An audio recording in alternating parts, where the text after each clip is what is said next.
SLBC పనుల సంబంధించిన పురోగతి పనులకు సంబంధించి ఇప్పుడు ఈ సర్వేని అత్యంత కీలకమని చెప్పుకోవచ్చు. హెలికాప్టర్ ద్వారా వీబోర్ సర్వే దీన్ని అత్యంత కీలకం. ఈ సర్వే ద్వారానే మొత్తం అసలు ఇప్పుడు ఈ పనులకు సంబంధించిన వాటిపైన కూడా ఎట్లా చేయాలి, ఏ విధంగా ముందుకెళ్ళాలనే దానిపైన కూడా దీంతోటే జరగబోతుంది. ముఖ్యంగా మనం చూసిన visuals national geophysical research institute ఆధ్వర్యంలో ఈ హెలికాప్టర్ బోర్ను ప్లస్ మ్యాగ్నెటిక్ జియోఫిజికల్ సర్వే చేస్తున్నారు. ఈ సర్వే ద్వారా దాదాపు భూమి లోపల 1000 అడుగుల లోతు వరకు కూడా అసలు ఎలాంటి సిచ్యువేషన్ ఉంది, ఏ విధంగా ఉంది అనే దానిపైన కూడా మొత్తం సర్వే చేస్తుంది. మనం విజువల్లో చూడవచ్చు. అదే స్పెసిఫిక్గా ఏర్పాటు చేసిన ఎక్విప్మెంట్, ఆ ఎక్విప్మెంట్ ద్వారానే మొత్తం దీనికి సంబంధించి మొత్తం భూమికి సంబంధించిన లోపల పరిస్థితి ఎట్లా ఉంది అనే దానికి సంబంధించి కూడా ఈ సర్వే చేయడం జరుగుతుంది.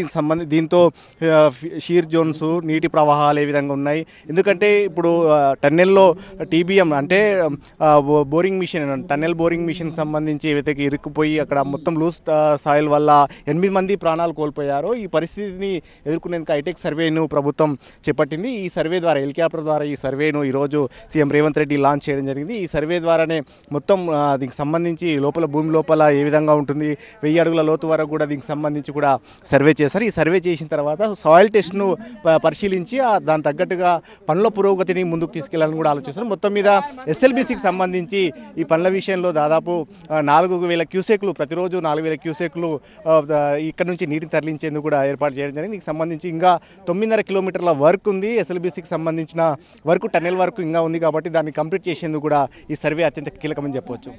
నేను లక్ష్మణ్తో ప్రతాప్, 10 టీవీ, అచ్చంపేట నుంచి.